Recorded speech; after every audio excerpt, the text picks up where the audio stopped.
الله وبركاته نحمده ونصلي على رسول الكريم أما بعد قال الله تعالى في القرآن المجيد والفرقان الحميد أعوذ بالله من الشيطان الرجيم بسم الله الرحمن الرحيم واعبدوا الله ولا تشركوا به شيئا وبالوالدين إحسانا وبذي القربى واليتامى والمساكين والجار ذي القربى والجار الجنب والصاحب بالجنب وابن السبيل وما ملكت أيمانكم إن الله لا يحب ما كان مختالا فخورا رب اشرح لي صدري ويسر لي أمري واحلل عقدة من لساني يفقهوا قولي.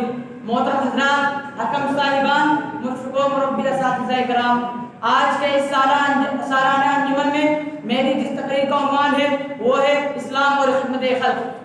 محترم حضرات، اللہ تعالیٰ نے انسان کو انسان ہونے کی حیثیت سے محترم بنایا ہے اور اس کی زندگی گزارنے کا سیدھا راستہ بھی دکھا دیا ہے. اس سیدھے راستے پر چل کر انسان ایک ایسے بلند مقام پر پہنچ جاتا ہے جو فرشتوں کو بھی نہیں حاصل ہوتا.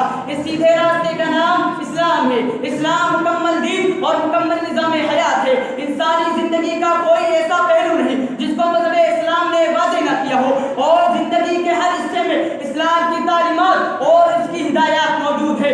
اسلام وہی دین ہے جس کی تبلیغ کے لیے اس دنیا فانی میں تمام انبیاء اکرام مبعوث فرمائے. اسلام وہی دین ہے جن کے متعدد کتابیں نازل کی گئی. سورہ آل عمران آیت نمبر 19 میں اللہ تعالیٰ کا ارشاد ہے ان الدین عند اللہ الاسلام. اللہ تعالیٰ کے ہاں جس دین کا اعتبار ہے وہ مذہب اسلام ہے اور مذہب اسلام میں خدمت خلق کی بڑی اہمیت دی گئی ہے. جیسا کہ سورہ نساء آیت نمبر 36 میں اللہ تعالیٰ کا ارشاد ہے وَاعْبُدُوا اللَّهَ وَلَا تُشْرِكُوا بِهِ شَيْئًا وَبِالْوَالِدَيْنِ إِحْسَانًا وَبِذِي الْقُرْبَى وَالْيَتَامَى وَالْمَسَاكِينِ وَالْجَارِ ذِي الْقُرْبَى وَالْجَارِ الْجُنُبِ وَالصَّاحِبِ بِالْجَنبِ وَابْنِ السَّبِيلِ وَمَا مَلَكَتْ أَيْمَانُكُمْ إِنَّ اللَّهَ لَا يُحِبُّ مَن كَانَ مُخْتَالًا فَخُورًا. اللہ تعالیٰ کی بات کرو اور اس کے ساتھ کسی کو شریک نہ ٹھہراؤ. اپنے ماں باپ کے ساتھ نیک سلوک و احسان کرو. یتیموں اور مسکینوں اور رشتہ داروں اور قرابت دار پڑوسی سے اور اپنے اجنبی پڑوسی سے اور راستے کے پہلو سے اور مسافر سے اور ان سے جن کے مال تمہارے ہاتھ میں ہو یعنی نوکر چاکر. یقیناً اللہ تعالیٰ تکبر کرنے والوں اور شیخی خوروں کو بالکل پسند نہیں فرماتا ہے. جیسا کہ سورہ حج آیت نمبر 77 میں اللہ تعالیٰ کا ارشاد ہے یا ایھا الذین آمنوا ارکعوا واسجدوا واعبدوا ربکم وافعلوا الخیر لعلکم تفلحون. اے ایمان والو، رکوع سجدہ کرتے رہو اور اللہ کی بات میں لگے رہو تاکہ تم کامیاب ہو جاؤ. محترم حضرات، خدمت خلق ایک عبادت ہے.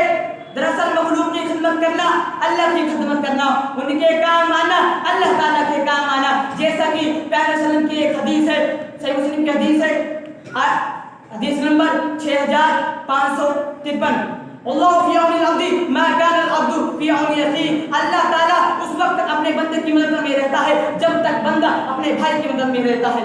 محترم حضرات، اب آئیے خدمت خلق کے تعلق سے پیارے نبی صلی اللہ علیہ وسلم کا ایک واقعہ سنیے اور نصیحت حاصل کیجیے.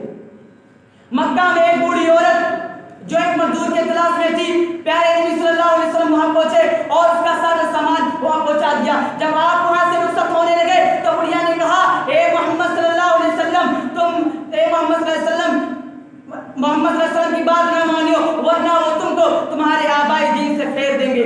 پیارے وسلم نے کہا میرا ہی نام محمد ہے. تو بڑھیا نے فوراً کلمہ پڑھ کر مسلمان ہو گئی.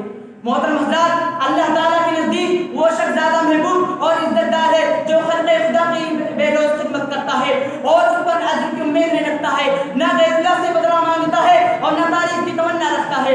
رہے وہ خادمان خلق جو اپنے ذاتی مقاصد اور خاطر کے لوگ اب دوسروں کی خدمت کرتے ہیں اور اپنے فائدے کے لیے دوسرے کے معاملات میں دلچسپی لیتے ہیں. محترم حضرات، کتنی افسوس کی بات ہے کہ آج ہمارا شمار بینی حضرات میں ہوتا ہے جو دکھاوے اور نمائش کے لیے خدمت خلق جیسے مقدس فریضہ کو انجام دے کر اسلام کی تعلیم کا مذاق اڑاتے ہیں. اب یہیں سے میں اپنے تقریر کو ختم کرنا چاہتا ہوں. اللہ تعالیٰ سے دعا ہے کہ ہمارے اندر خدمت خلق کا وہی جذبہ عطا فرما جو ہمارے صحابہ کے اندر تھا. اللہ تعالیٰ آمین.